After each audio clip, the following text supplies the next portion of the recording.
नमस्कार दोस्तों, कैसे हैं आप सभी। उम्मीद करते हैं कि आप सब बहुत ही अच्छे होंगे। मेरा नाम है आशीष। आप सभी का आपके अपने YouTube चैनल जीएस दरबार में हार्दिक स्वागत है। दोस्तों, हम लोग मराठा साम्राज्य पढ़ रहे हैं और उसमें जो है हम लोगों ने पिछले वीडियो में जितने भी पेशवा हुए हैं उनके बारे में चर्चा की थी। मैंने पिछले वीडियो में आप सभी को बताया था कि हम लोग आज इस वीडियो के माध्यम से प्रथम आंग्ल मराठा युद्ध के बारे में चर्चा करेंगे। तो आइए शुरू करते हैं प्रथम आंग्ल मराठा युद्ध। प्रथम आंग्ल मराठा युद्ध। मराठा युद्ध कब से कब तक? 1775 ईस्वी से 1782 ईस्वी तक। क्या है युद्ध?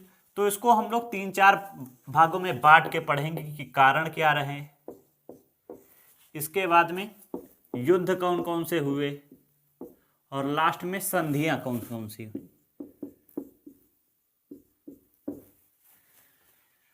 दोस्तों, जो लोग हमारे साथ नए जुड़े हैं, मैं उनको बताना चाहूँगा कि इसके पीछे वाले जितना भी जो मराठा साम्राज्य रहा है उसको मैंने बहुत ही अच्छे तरीके से पढ़ाया है।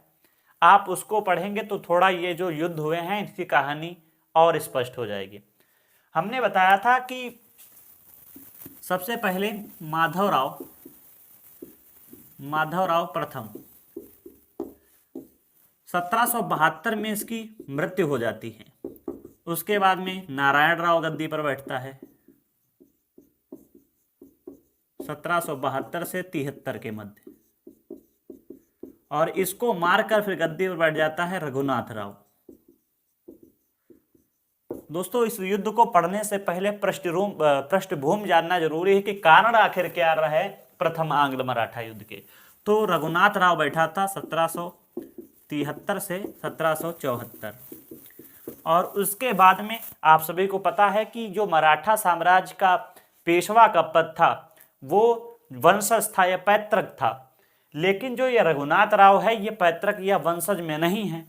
इसके चलते सभी नाराज थे। तो उस समय जो माधवराव प्रथम जो थे, इसने अपना सहयोगी नाना फड़नवीस को बनाया था और उसने रघुनाथ राव को जो है हटा दिया था पद से, और उसके बाद में माधवराव द्वितीय को गद्दी पर बैठा दिया। अब बेइज्जती यहां पे किसकी हो गई है? रघुनाथ राव की, कि वो जो है पद से हटा दिया गया है। तो तिलमिला रहा है, तो वह सहायता किसकी लेगा जाके? तो अंग्रेजों की। तो कारण पहला तो यही बनेगा, रघुनाथ राव को गद्दी पर से हटाना, गद्दी से हटाना। और दूसरा क्या कहोगे? मराठों की महत्वाकांक्षा।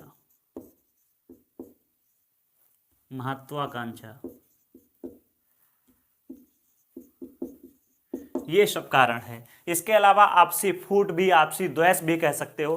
तो रघुनाथ राव ने क्या किया? गद्दी पर बैठने के लिए जो है इसने सबसे पहले क्या किया? अंग्रेजों पे पास गया ये रघुनाथ राव। इसने कहा कि हमें जो है पेशवा के पद से हटा दिया गया है, और यदि आप हमें पेशवा के पद पे बैठा लेंगे तो मैं तुमको बहुत ही ज़्यादा प्रॉफिट कराऊंगा, अंग्रेजों से कहा। तो एक संधि होती है सबसे पहले, सूरत की संधि।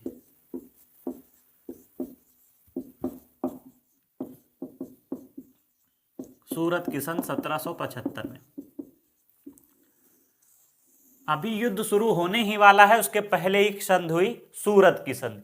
किसके इसके मध्य में? तो अंग्रेजों और किसके मध्य में? रघुनाथ राव के मध्य। 1775 में रघुनाथ राव ने जो है अंग्रेजों के साथ संधि की। कहा कि देखिए, जो सालसेट है और बेसिन है यह क्षेत्र मैं अंग्रेजों को या तुमको दे दूंगा। किसने कहा? रघुनाथ राव ने कहा कि जो सालसेट और बेसिन का क्षेत्र है वो मैं तुमको दे दूंगा यदि आप हमें क्या बनाएंगे? पेशवा बनाएंगे। इसके अलावा और क्या कहा? कहा जो ये सूरत और भड़ौच वाला क्षेत्र है इसका जितना भी राजस्व आएगा, रेवेन्यू आएगा, वो अंग्रेज ले लेंगे। ठीक है, ये सब जो है शर्तें रखी। कहा बस आप हमें क्या बनवा दीजिए? पेशवा बना दीजिए। अब अंग्रेजों में भी याद रखना है कि बंगाल प्रेसिडेंसी या बंबई प्रेसिडेंसी लिखना है। आप सभी को पता है कि अंग्रेजों की 3 प्रेसिडेंसी थी। कौन कौन से? बंगाल, इसके अलावा बंबई, और उधर जो है तुम्हारी सबसे लास्ट में यहां पे आओगे मद्रास। तो 3 जगह प्रेसिडेंसी थी। तो ये बंबई वाले क्षेत्र में गया था रघुनाथ राव और वहां पे इसने संधि की। अंग्रेजों ने कहा ठीक है मैं आपकी सहायता करूंगा, उसके बदले में देखो पेशवा क्या दे रहा है, सालसठ का क्षेत्र दे रहा है, बेसिन दे रहा है, और साथ साथ में सूरत और भड़ौच की राजस्व जितना आएगा वो आप ले सकते हैं। क्योंकि उस समय सूरत और भड़ौच में अंग्रेजों की कोठियां स्थापित हैं। अंग्रेज लोग तैयार हो गए और उसके बाद में इन लोगों ने क्या किया? धावा बोल दिया मराठों पर। किसने? बंबई प्रेसिडेंसी के लोगों ने। अब जब धावा बोला तो क्या होना था? मराठा इतने शक्तिशाली हैं, पराजित हो गए। कौन पराजित हो गया? तो अंग्रेज यहां पे पराजित हो जाते हैं। इसके बाद में मजबूरी में एक संधि करनी पड़ती है। आप सब कमेंट करके बताओ कौन सी संधि। चलो इसके पहले और समझ लेते हैं कि कौन सा युद्ध हुआ था, वो भी जान लेते हैं। देखिए इसमें सूरत की संधि हुई है। इसके बाद में एक युद्ध होता है औरस का युद्ध, या आरस भी बोला जाता है, आरस का युद्ध। कब से कब तक या कब हुआ था? तो यह संधि पहली बार 7 मार्च को ही थी और युद्ध जो है इधर मई की इस तरफ स्टार्ट होता है 1775 में ही। कौन सा युद्ध? औरस का युद्ध। इसमें किस किस के मध्य में हुआ? तो मराठों और बंबई प्रेसिडेंसी के मध्य। और इसकी तरफ कौन है? प्लस कह सकते हो रघुनाथ राव। इसमें क्या हुआ? इसमें भैया बंगाल प्रेसिडेंसी बहुत बुरी तरह से पराजित हुआ और जीता कौन? मराठा वाला क्षेत्र, या मराठे लोग जीत गए। अब जो है यहां पे अंग्रेजों की हो गई बेइज्जती। बेइज्जती क्यों हो गई? क्योंकि उस समय 1773 का एक एक्ट आया था, या अधिनियम कह सकते हो आया था। उसमें जो गवर्नर था, क्योंकि सभी क्षेत्रों में जितनी भी प्रेसिडेंसी होती थी उसमें एक गवर्नर होता था। मद्रास का एक गवर्नर होता था, इधर बंगाल का एक गवर्नर होता था, और इधर बंबई का एक गवर्नर होता था। कहा गया कि गवर्नर तो रहेंगे लेकिन जो बंगाल का गवर्नर है वो अब कहलाएगा गवर्नर जनरल। अर्थात अब जो है बंगाल और इधर ये बंबई और मद्रास के जितने भी गवर्नर हैं उन पे पूरा अधिकार किसका रहेगा? गवर्नर जनरल का रहेगा। तो अर्थात हम कह सकते हैं जो बंगाल वाले क्षेत्र में गवर्नर बैठा है वही क्या कहलाएगा? गवर्नर जनरल कहलाएगा। और पूरी शक्तियां जो है किसके पास होंगी? निर्णय लेने की शक्तियां किसके पास होंगी? गवर्नर जनरल के पास। और उस समय कौन था? Warren Hastings. अब भाई यहाँ पे अंग्रेज बहुत बुरी तरह से पराजित हुए हैं। तो वारेन हेस्टिंग्स को पता चला कि जो है बंबई ने हमारे बिना अनुमति के ही युद्ध लड़ लिया, ये कोई बात नहीं हुई। वारेन हेस्टिंग्स बहुत नाराज हुआ। तो उसने कहा ये कुछ नहीं होगा, हमें जो है अधिकार प्राप्त है कि मैं जो निर्णय लूंगा वो होगा, तुम अपने मन से युद्ध लड़ लियो, अपने मन से जो है संधि कर ली सूरत की। तो फिर जो है कौन? वारेन हेस्टिंग्स जो है मराठों के साथ संधि करता है, पुरंदर की संधि। यही मैं आपसे पूछ रहा था, पुरंदर की संधि। कौन सी? पुरंदर की संधि 1775 में ही, 1776 इसमें 1776 में पुरंदर की संधि होती है। और इसमें अब वारेन हेस्टिंग्स क्या कहता है? वारेन हेस्टिंग्स कहता है ठीक है भैया, मराठे वाले क्षेत्र में क्या रहेगी? शांति रहेगी, लेकिन जो सालसेट वाला क्षेत्र है वो अब किसका होगा? अंग्रेजों का होगा। देखो अंग्रेजों को जो क्षेत्र मिल जाते थे इतनी जल्दी देने को तैयार नहीं होते थे। उन्होंने कहा ठीक है, पुरंदर की संधि की, उसमें कहा कि जो भाई मराठा वाला क्षेत्र है वहां शांति रहेगी, लेकिन सालसेट वाला क्षेत्र है ये भैया अंग्रेजों के पास रहेगा। इसके अलावा कहा कि 12 लाख रुपए, कितने, 12 लाख रुपए आप जो है अंग्रेजों को देंगे, वार्षिक आपकी सहायता करेंगे जो है अंग्रेज। तो 12 लाख रुपए हो गए, कहा सालसेट वाला क्षेत्र लिया। इस प्रकार से पुरंदर की संधि हो गई। अब फिर यहाँ पे मामला गड़बड़ हो गया, अब अंग्रेजों में फूट पड़ गई। क्या पड़ गई? अब बंबई प्रेसिडेंसी इससे बड़ा नाराज, करा कि हम युद्ध लड़ रहे थे, हम फिर दोबारा अटैक करते, हम लड़ते, किसी प्रकार से भी लड़ते, और आपने बीच में जो है हमारे विघ्न डाल दिया। तो ये बात पहुंची कहाँ पे? ब्रिटेन पहुंची। तो वहां पे भाई ब्रिटेन में जो है आप सभी को पता है परिषद बनाई गई थी जो पूरी व्यवस्था को देखेगा। तो वहां बात पहुंची, तो हाँ उन्होंने इसका विरोध किया कि आपने पुरंदर की संधि क्यों की। तो फिर क्या हुआ, बात यहाँ पे औदा फिर किसका ऊंचा हो गया? बंबई प्रेसिडेंसी का। और फिर वह जो है रघुनाथ राव का साथ देने लगा।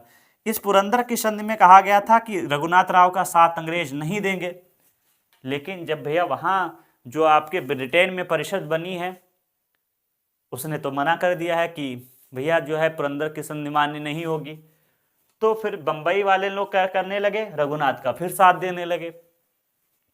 अब फिर कहानी गंभीर हो जाती है। चलो इसको मैं दोहरा देता हूं, उसके बाद आगे बढ़ते हैं, फिर देखो क्या होता है।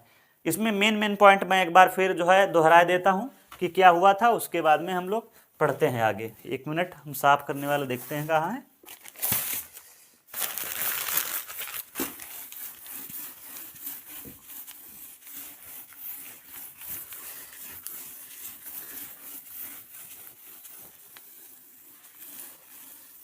ये याद रखना है कि इस समय अगर पूछा जाए कि जो शासक कौन था, तो माधवराव द्वितीय था। पूछा जा सकता है कि प्रथम आंग्ल मराठा। चलो हम यहीं पे लिख देते हैं, सब इसको साफ कर देते हैं। गवर्नर कौन है, या गवर्नर अब जनरल हो गया है, गवर्नर जनरल कौन है? Warren Hastings.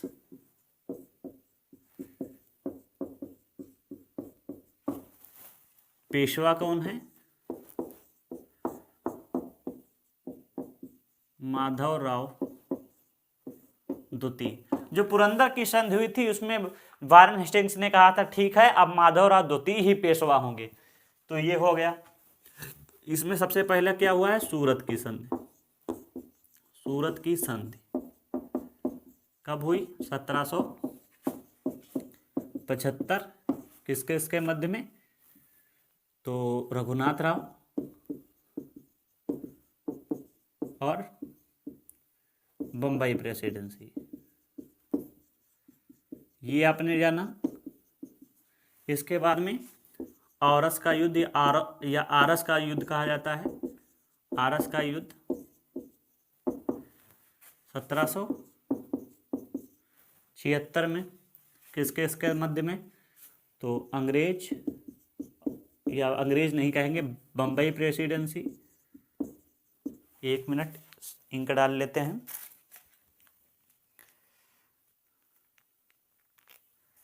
इसको तब तक आप सब दोहराइएगा।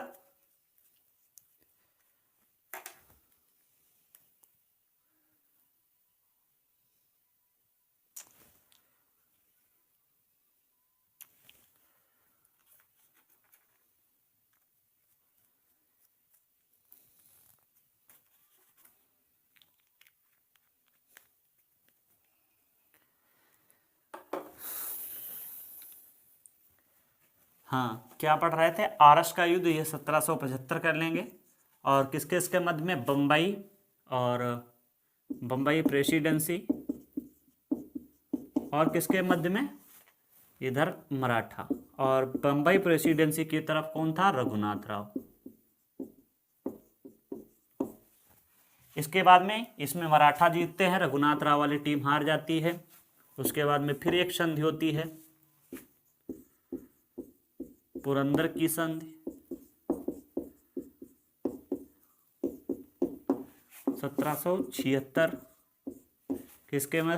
हेस्टिंग्स या वारेन हेस्टिंग्स। और मराठों के बीच में।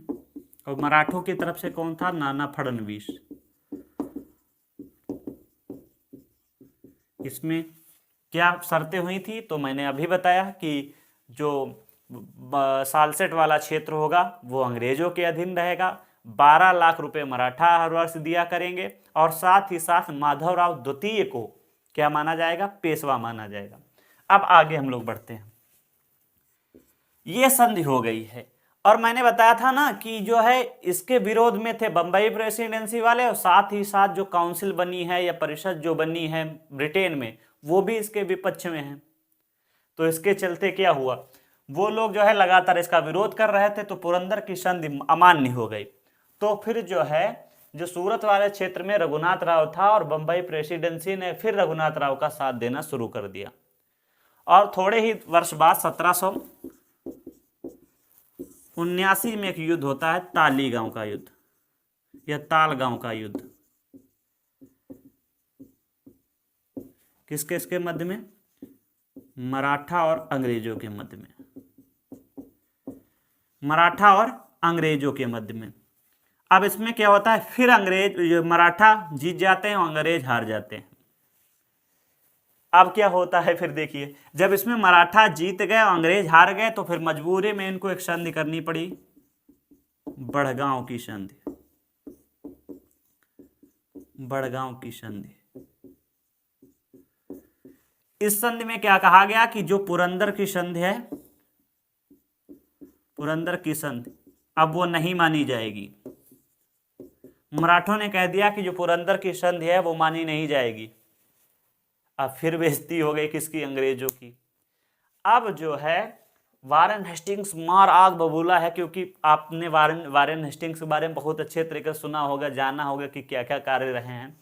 वारेन हेस्टिंग्स लगातार सोच रहा है कि हमको तो अब मराठों को पराजित करना ही है, पराजित करना ही है।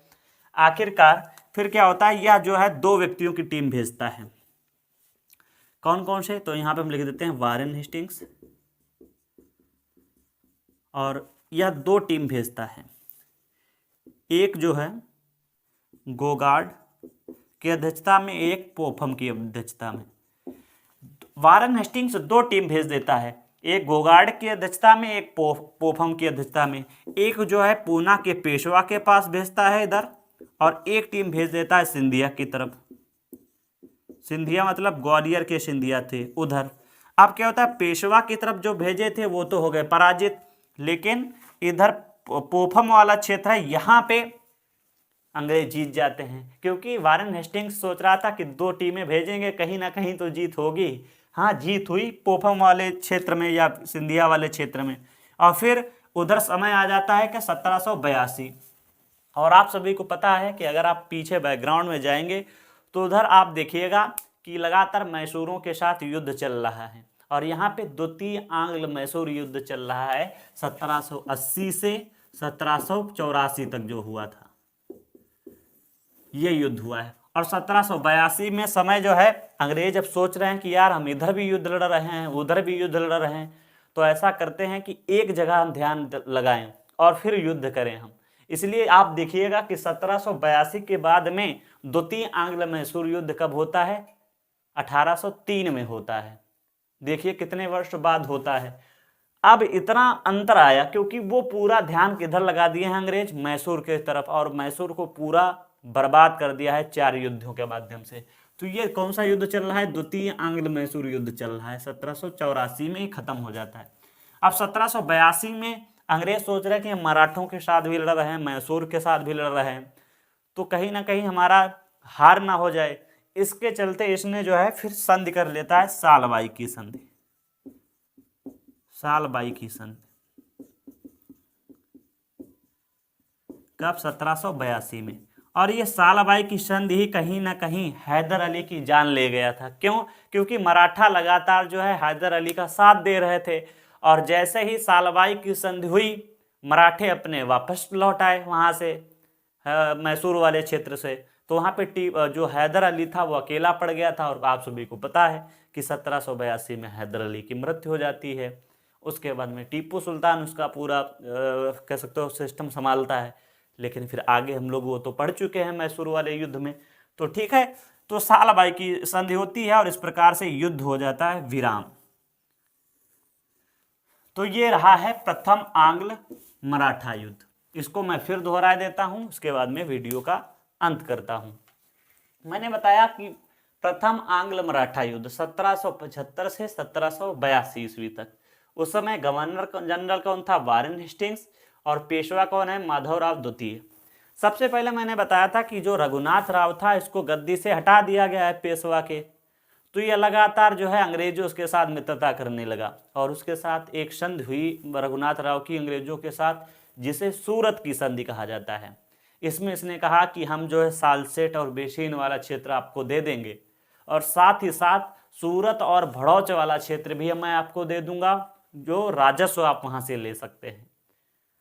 तो अंग्रेजों ने कहा ठीक है। अंग्रेज लोग जो है ब्रिटेन, जो ये बम्बई प्रेसिडेंसी थी, वहां पे जो है इन लोगों ने साथ दिया और फिर उसके बाद में युद्ध होता है औरस का युद्ध 1775 में। इसमें जो है मराठा जीत जाते हैं और बम्बई प्रेसिडेंसी या कह सकते हो रघुनाथ राव हार जाते हैं। ये बात जो है गवर्नर जनरल को पता चलती है। वो कहता है मतलब हमारे पास ये कोई जानकारी भी नहीं आई और युद्ध लड़ डाला है।